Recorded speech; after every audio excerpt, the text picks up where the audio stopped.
Pada kali ini kita bahas tentang marketing 4.0, moving tradisional from traditional to digital.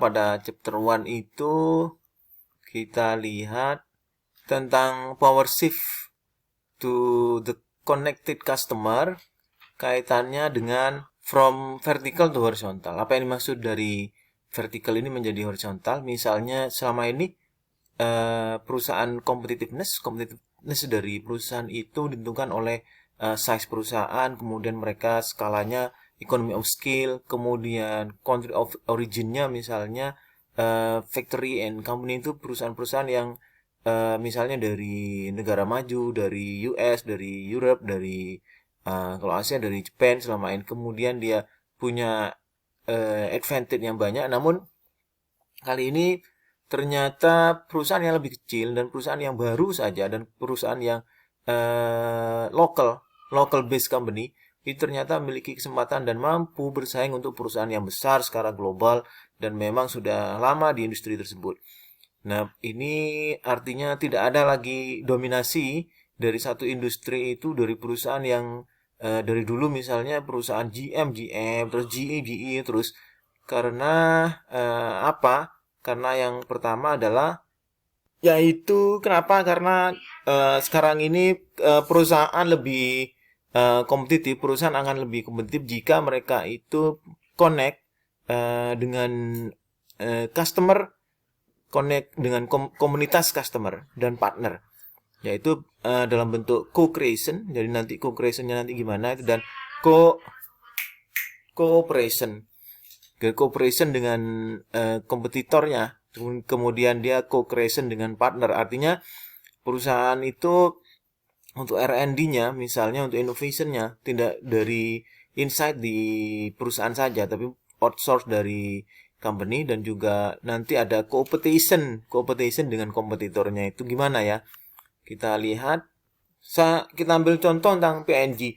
Jadi selama ini perusahaan bahwa dan mereka inovasi itu dari internal, dari vertikal. Jadi dia bangun research and development infrastrukturnya di inside di perusahaan, misal di PNG.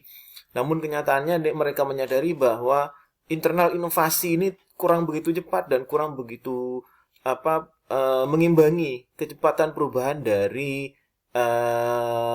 market atau changing market. Saya ambil contoh di PNG tahun 2000 sekitar 2000-an itu product development-nya saja, new product development ternyata itu tidak membuat peningkatan signifikan terhadap sales-nya. Nah, itu yang akhirnya mereka mentransformasi research and development R&D modelnya itu menjadi connect and develop model, yang itu kaitannya dengan outsourcing bisa atau eksternal. Jadi dia bagaimana connect dengan komunitas customer.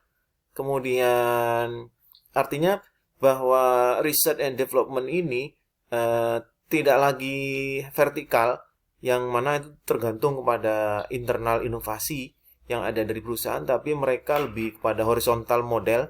Horizontal model ini berarti dia outside sourcing untuk ide, dan mereka akhirnya begitu idenya ini misalnya beragam, banyak karena memang dari outsource, dan tugas dari company atau perusahaan itu bagaimana komersialisasikan dengan penggunaan capabilities yang ada di PNG, misalnya dari production, dari teknologi yang mereka punya. Hal yang sama dilakukan oleh rival dari PNG yaitu Unilever, itu bagaimana menggunakan eksternal inovasi ekosistem. Jadi ekosistem inovasi eksternal itu mereka melihatnya bahwa inovasi itu sudah horizontal, jadi tidak di vertikal lagi, tidak dari internal innovation, dan bagaimana mereka itu pasar sendiri yang create ide atau meng-create inovasi, atau customer sendiri yang meng-create ide atau inovasi, tapi perusahaan itu bagaimana mengkomersialisasikan ide itu untuk mewujudkannya dengan kapabilitas yang mereka punyai. Dalam konsep berkompetisi juga mengalami perubahan dari vertikal menjadi horizontal. Yang selama ini mereka itu bagaimana high volume dari brand itu ya, brand mainstream. Jadi brand-brand besar itu di push secara besar-besaran misalnya untuk produk mereka, namun sekarang menjadi low volume dari niche one. Artinya kenapa jadi ada perubahan, nanti kita jelaskan di berikutnya. Kemudian secara distribution, physical logistik, SCM juga tidak menjadi problem bagi perusahaan kecil dan perusahaan yang tidak memiliki brand. Kenapa? Karena dengan adanya internet itu connectivity nanti bisa smart connectivity dan sistem IoT itu Internet of Things, everything internet digitally. Jadi mereka membuat perusahaan kecil pun mampu untuk melakukan itu walaupun tanpa punya kapabilitas yang sama seperti perusahaan besar. Kemudian tentang industri yang kalau sebelumnya melihat bahwa industri itu bersaing di antara industri. Jadi kalau Porter itu kan ada persaingan di dalam industri. Nah sekarang itu kita melihatnya batasan dari industri itu menjadi blur, tidak clear antara satu industri dengan industri yang lain. Kompetitornya di yang akan datang itu different industry tapi masih related, connected antara industri. Misalnya adalah taksi, perusahaan taksi dengan hotel itu tidak menyangka bahwa mereka itu tersaingi dengan begitu hebat oleh perusahaan teknologi yang tidak memiliki hotel dan tidak memiliki taksi seperti Uber dan Airbnb, dan itu shifting secara besar-besaran dari industri hotel dan industri taksi. Kemudian tentang customer trust itu tidak lagi itu dalam perspektif vertikal, di mana itu tergantung dari dari perusahaan. Tapi sekarang customer trust itu tergantung pada horizontal, yaitu F-factor. F-factor itu friend, family, Facebook fan, tweet follower. Nah, itu yang menjadi bagaimana mereka itu selalu berkomunikasi atau chat dan grup WA misalnya dalam mereka setiap saat, anytime itu saling menginformasikan sebuah produk dan lain sebagainya, berinteraksi atau dan lain sebagainya. Itu yang membangun customer trust dan itu lebih signifikan daripada advertising dan opini daripada orang ahli. Dengan adanya ini bagaimana artinya di sini disebutkan bahwa peran dari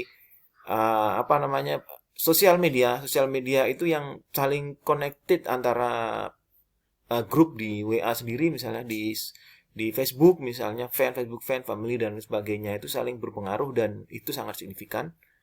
Kemudian brand itu tidak lagi bagaimana melihat customer itu menjadi sebuah target dari produk itu sendiri. Bagaimana perusahaan itu membombardir broadcast atau advertising dari media konvensional, TV, radio dan lain sebagainya. Tapi mereka juga menyadari bahwa penggunaan media sosial advertising itu menjadi komprehensif, penggunaan semua media itu, dan kontrol itu tidak lagi dari exclusively dari perusahaan. Jadi misalnya seandainya ada perusahaan yang melakukan kesalahan, nah tentu mekanisme kontrolnya itu langsung di customer atau yang mengalami proses tersebut, misalnya untuk kejadian-kejadian yang misalnya kurang puasan dari customer. Nah, itu kalau misalnya dari perusahaan kurang cepat untuk menanggapi itu dan hanya berspektif bahwa customer target dan bahwa brand itu dibangun dari perusahaan itu sendiri untuk membuat advertising. Nah, itu menjadi hal yang tidak tepat, karena sekarang itu bagaimana misalnya ambil contoh dikala ada seorang gitaris terkenal naik pesawat dan pesawatnya itu di packing, ditaruh di bagasi dan membawa gitar dan gitarnya rusak, namun begitu tidak diganti. Nah, begitu sosial responnya itu begitu sangat tinggi, begitu diposting sama orang yang bersangkutan dan sangat populer, dan membuat perusahaan tersebut sahamnya menjadi turun 5%. Nah, itu yang sekarang artinya perusahaan itu melihat bahwa customer itu bukan lagi sebagai target, masih